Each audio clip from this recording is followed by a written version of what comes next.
Welcome to Films and Stuff with your hosts, Pete Mitchell and Ethan Hunt. Hey everybody, welcome back to Films and Stuff. I'm Ethan, along with Pete. Action-packed episode today, yes? That's exactly right. How are you this week? I am great. We are talking about a new show on Netflix called Fubar. That's right. And for those of you who don't know, Fubar is military lingo. It is. It stands for, and I'm going to be PG friendly, fudged up beyond all recognition. The reason I was going to say, tell us why the show is like such a big deal. We're both trying to get it out because it's so exciting, right? It's Arnold Schwarzenegger's first television show. Exactly right. He's obviously been on TV before. I think he was a part of maybe Celebrity Apprentice, if I remember correctly. He's done stuff on television. Of course, he was the governor of California. But of course, I think most people will know Arnold Schwarzenegger for being basically at least this generation's biggest action hero, right? Yeah. He's a maybe not star. This generation's, but certainly the last generation's. So for him to now step into the television arena, it's an interesting choice. Yeah, I'm sure a lot has been said about Schwarzenegger, and he's a little bit typecast into the, all bronze, not really a lot of brains, kind of one-liners. But he is really the model, right? That every other athlete or professional aspires to in terms of crossover. 100%. Right? He was a bodybuilder. He was Mr. Olympia, and that is the crossover. And if you look at some of his early work, I mean, it's a little bit tragic, but he is the mold, the prototype for everyone else, from John Cena to The Rock to everybody else, right? And if you look at everybody else, they've followed the same Hollywood footsteps that he laid, right? They were known for their physical athletic prowess. That's right. They did an action movie that kind of made everyone aware of them. Then they broke mold and they did like a children's focused movie. Yep. Kindergarten Cop, or for The Rock, I think it was The Tooth Fairy. And Vin Diesel did the same, where he was like a babysitter. All these guys did that kind of propelled him to being like a more, I don't want to say rounded, but at least more, approachable family action friendly star. Exactly. And then he also did comedies, right? We saw him in Twins. Yeah. And then, of course, I mean, he really has cemented himself as one of the greatest action stars of his era. Absolutely. So that being said, what do you think of Fubar? What's the premise? It's not too far off his sweet spot, right? No, in fact, I think it's almost exactly right in his sweet spot. Yeah. The concept of Fubar is simple. Arnold Schwarzenegger plays a field agent for the CIA, and he's been a senior field agent for the last 40 years. Right. He is basically known as one of the top CIA agents. Right. And we're now entering the end game of his career, where, we literally open in on the first episode on his quote unquote last mission for the CIA. Yep. And he's just like, look, I'm tired. I'm tired because this job has cost me my family, right? We find out he's divorced. And so his idea is, I'm going to retire. The CIA is going to let me keep one of the boats that we confiscated on one of my missions. I'm going to, quote unquote, sell my business, which was the CIA front. And he's going to walk into the sunset, or sail away into the sunset, trying to win back the love of his life, his ex-wife. That's right. That goes off without a hitch until halfway through the first episode. We meet his ex-wife. We meet his daughter. We meet his daughter's boyfriend. Right. And we learn that his daughter is going off to join this like non-governmental organization in Guatemala or somewhere in Latin America. Right. Where she's going to basically be building like aqueducts. Yeah. So providing fresh water to people. Right. He gets sucked into one last mission because of course he does. And on that last mission, guess what he finds out? Dun, dun, dun, dun. Dun, dun. His daughter is also a CIA undercover agent. He's the one who was sent to go extract her from a position where she was just about to be found out. Her cover was going to be blown. They sent in Schwarzenegger for one last mission because he had some old familiarity with the bad guy. He comes in to save the agent, and the agent is his daughter. Both of them surprised. Exactly. So that's the basic concept. And then, of course, hijinks ensue. And, they end up having to work together to fix this long-ass mission over 8 episodes. Nothing that any of us would be surprised by. Who is his daughter? It's Phoenix from Maverick. Oh, yes, that's exactly right. His daughter, I'm like, man, she looks familiar. Where have I seen her before? And I was trying to think of television shows, but no, she was Phoenix in Maverick. Yeah. What do you think of the premise? I think if you're designing a show for Arnold Schwarzenegger, this is exactly what you would come up with. You would come up with either that he is a retired CIA agent who is about to be a family man, or you'd find that he's like a retired football player who's a great high school English teacher. Definitely one of those two. So I think that this is a very solid premise to build a show around. I think that the cast is actually exceptional. The dude who plays Barry, Milan Carter, I thought he nails that role. I thought Gabriel Luna, who plays the main bad guy, Boro Polonia, great name, by the way. I thought he nailed it. And I thought that Rue, Fortune Feimster, yeah. I always think that she's kind of funny. And I remember her in, oh man, we saw her in something else. And I thought she was super funny in that as well, right? So I thought the supporting cast is actually quite strong. I totally agree with you. I think essentially the showrunner or the writer or whoever it is said, I haven't seen Arnie on screen in a while. Yeah. Let's write a spec script around him.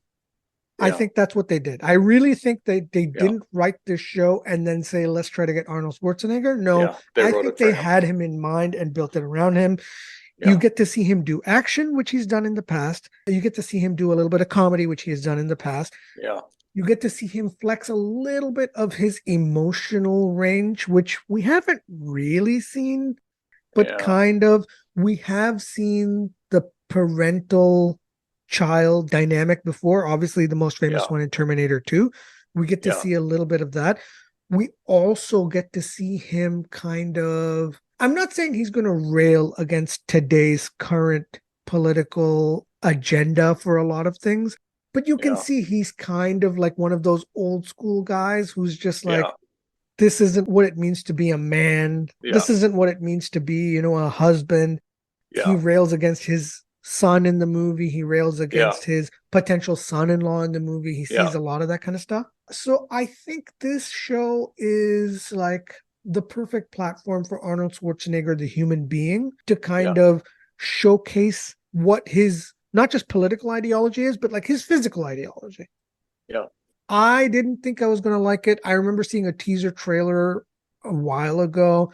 I thought the premise was going to be that he is a secret agent and that his family doesn't know, and that his family finds out and he has to kind of drag them along on this mission as like these hapless, innocent civilians.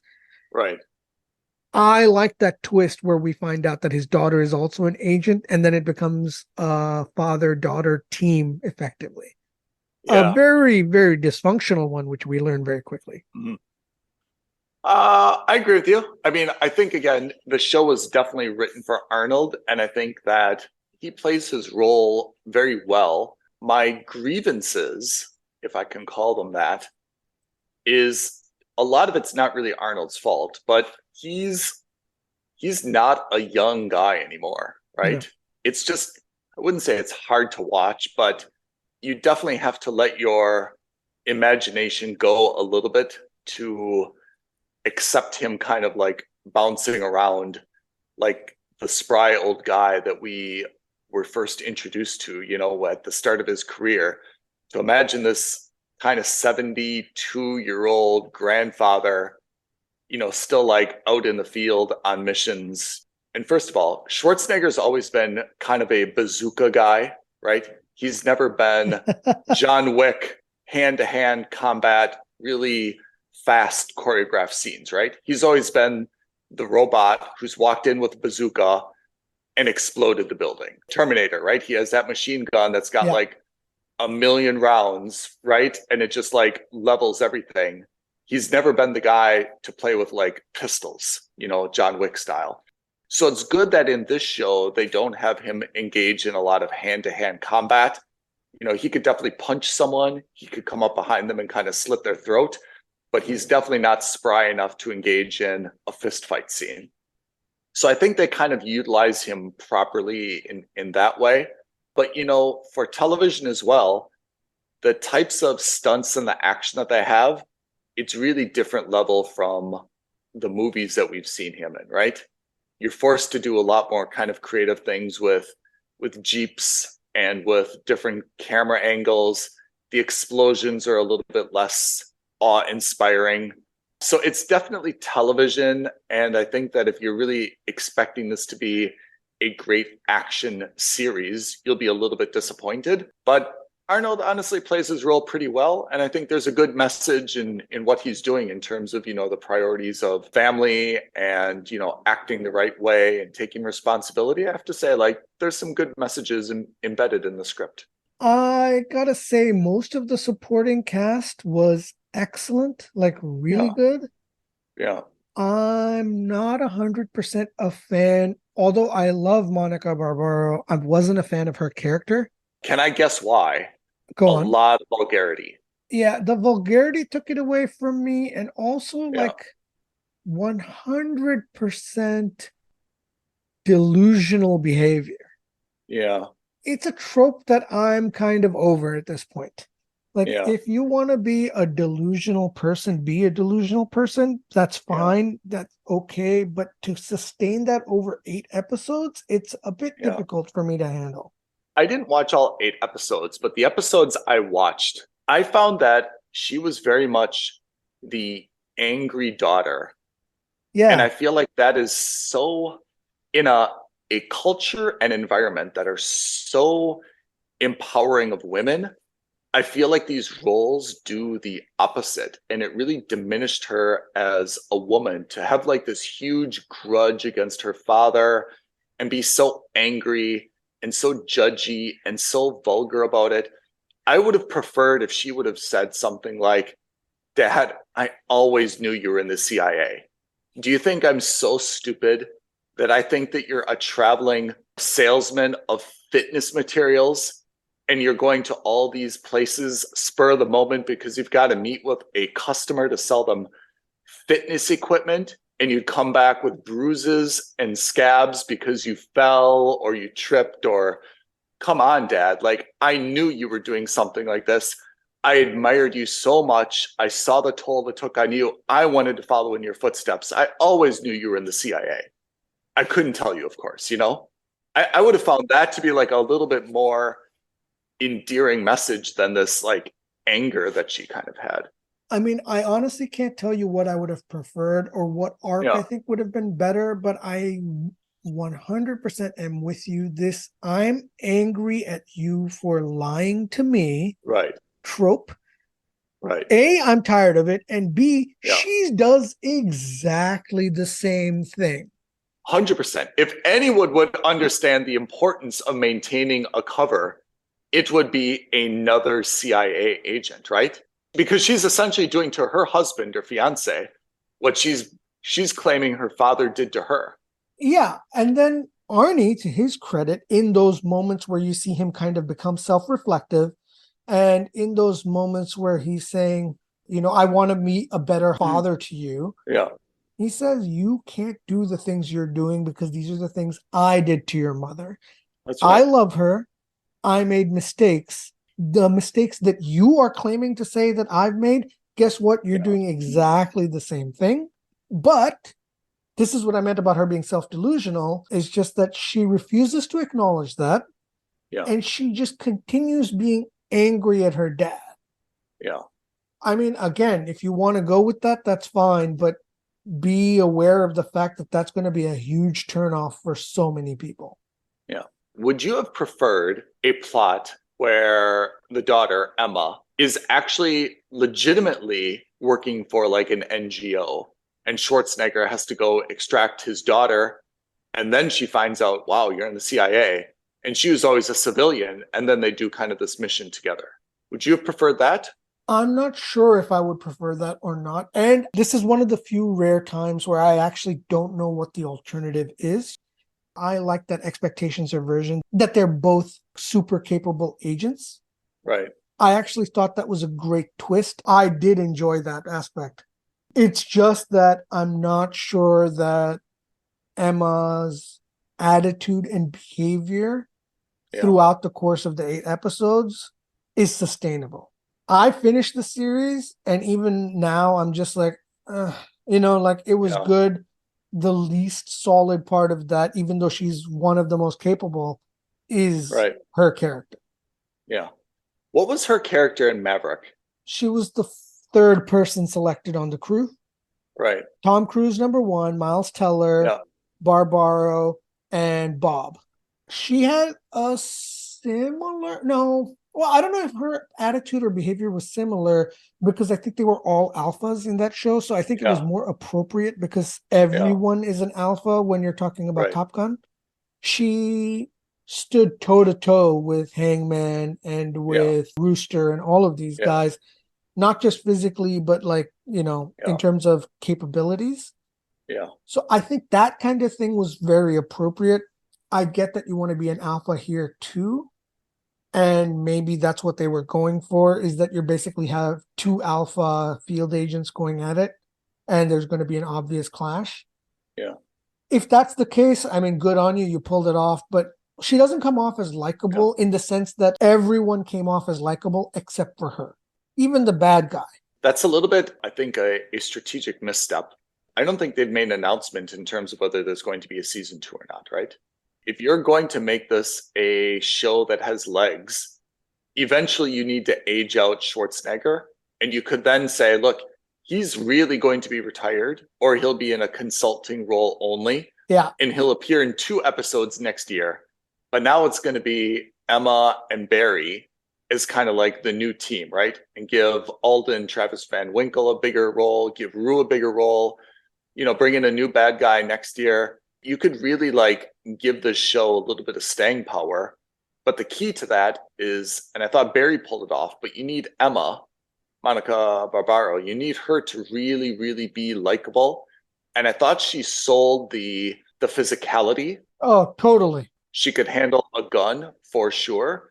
But I think you needed to make her a little bit more, and the model for this is Angelina Jolie, right? Likeable, kind of sexy, but able to reload a gun behind your back, right? I just didn't find Monica Barbaro's character to be likable. And you're absolutely right. Assuming there is going to be a season 2 and more, and there theoretically could be, because as a team, I thought it was really fun. I liked the premises that they were getting into and the missions they were going on. But in general, you need to have someone who's a little bit more charismatic. Yeah. So to be determined. What do you think of the show title, Fubar? It's short and simple. I think most people also will know what it means. Yeah. I became aware of this only really after Saving Private Ryan.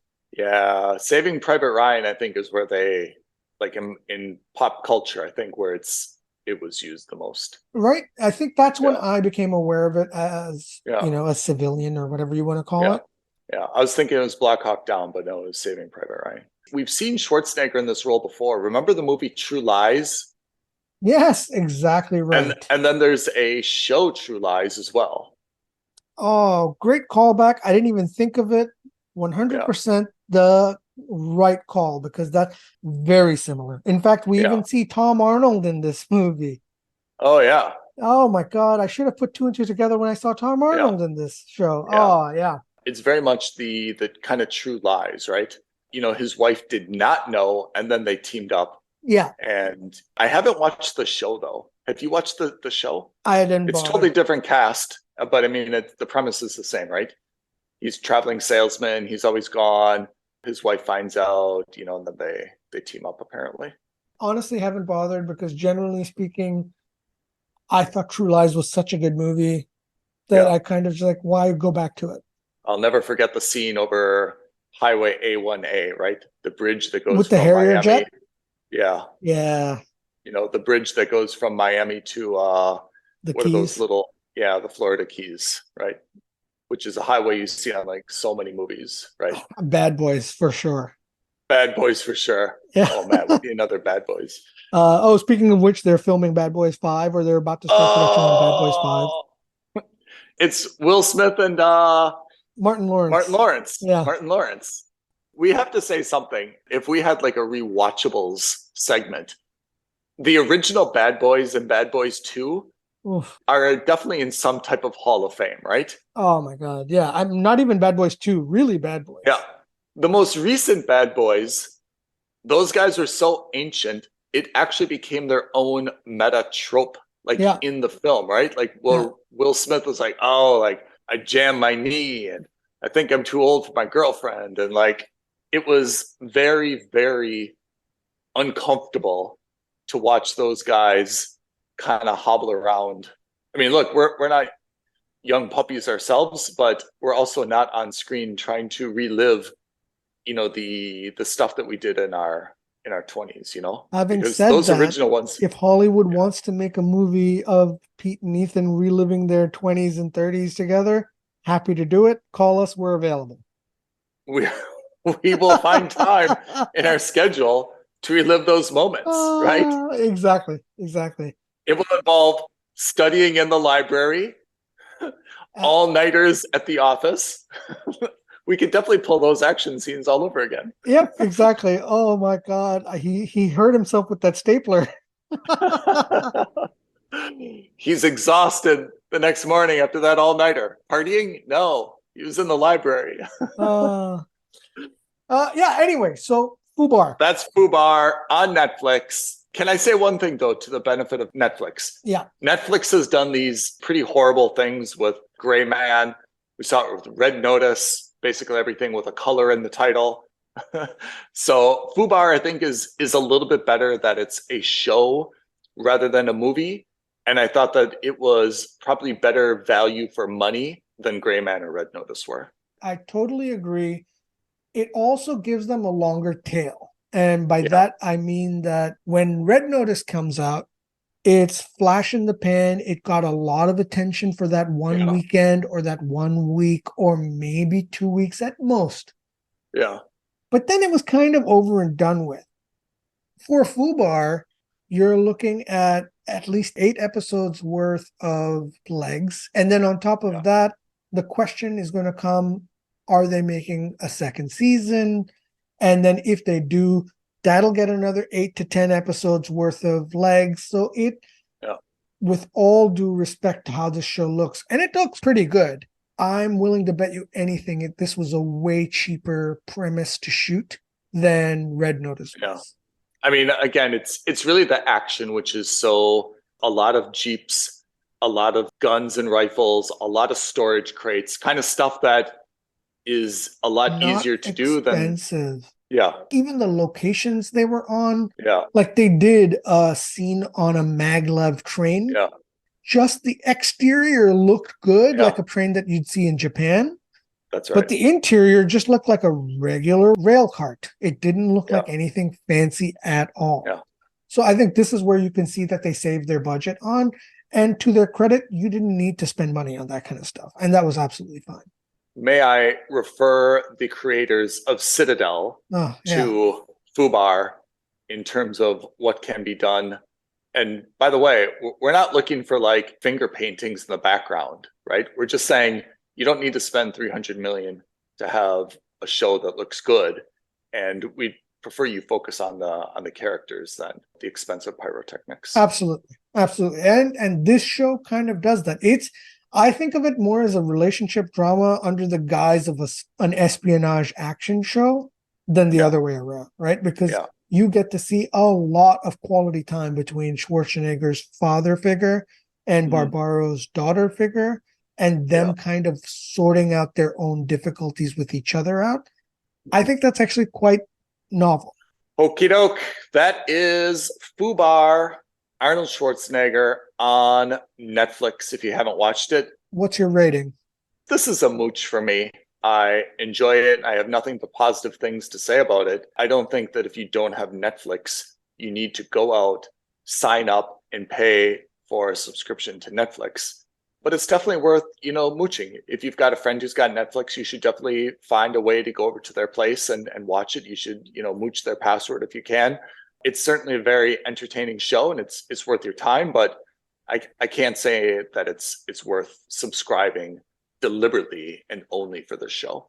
I 100% agree with you. This is the kind of content that I think is going to become the bread and butter for Netflix. Yeah. I think it's an easy watch. You can turn it off, pick it up next week. You won't really feel like you're desperate to watch it. Yeah.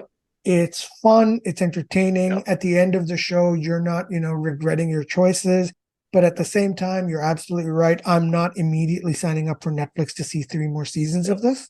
A really good mooch. And I think that strategically, this is the kind of show that Netflix / Amazon Prime / Paramount Plus should be kind of making.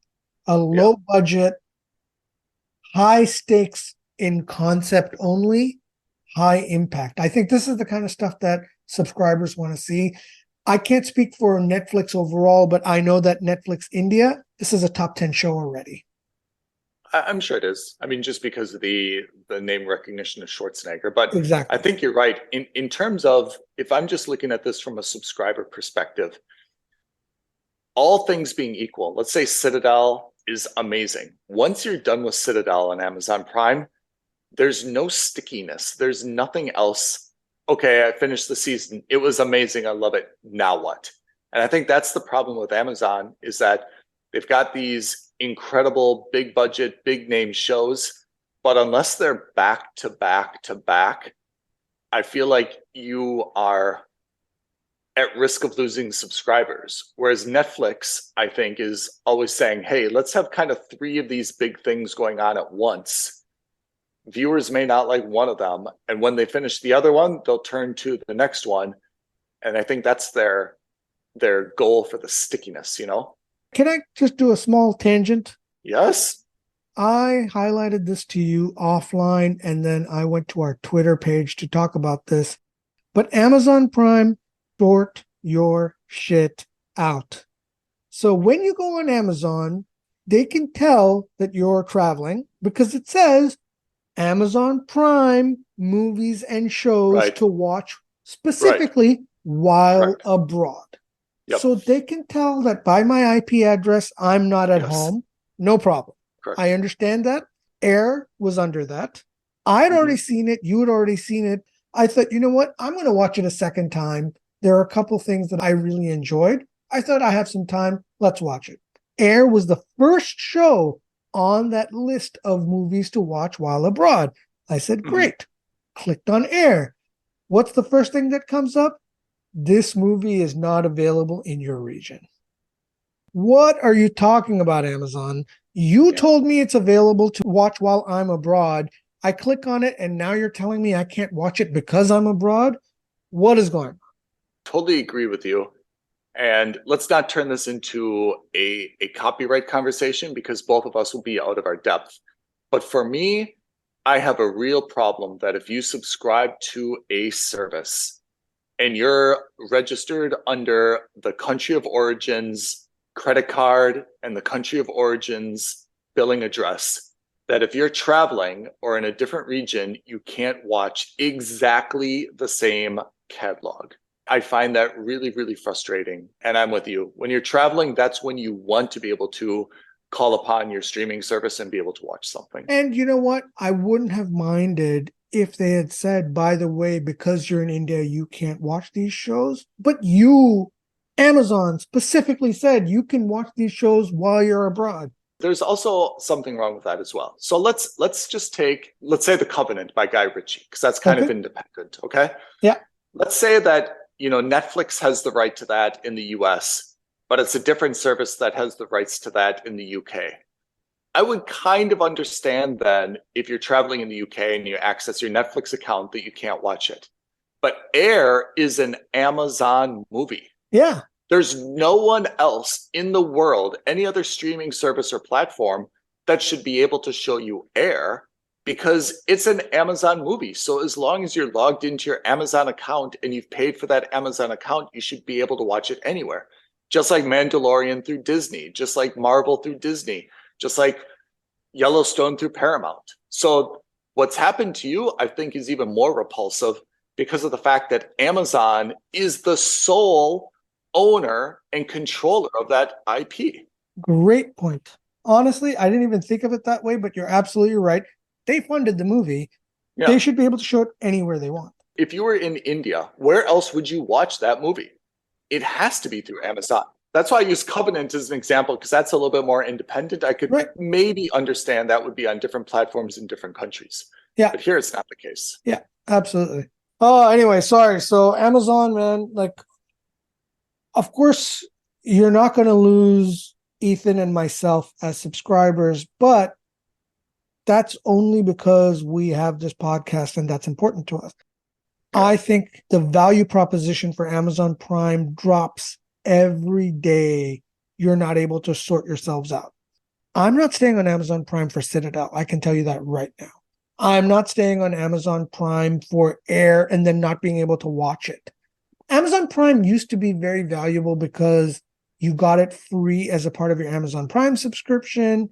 There's no added cost to that. That's fine. But at the end of the day, I don't need next day free shipping on everything.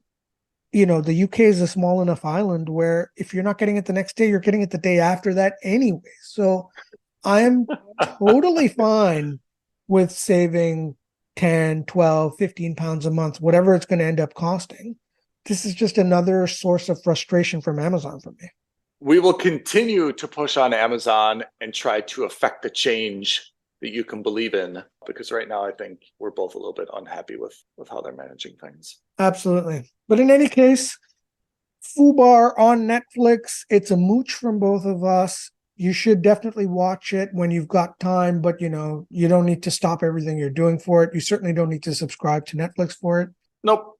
If you have any other shows that are new that you'd like to check out, let us know. Reach out to us. Tweet at us at F&S Podcast. DM us on Instagram at Films and Stuff Podcast.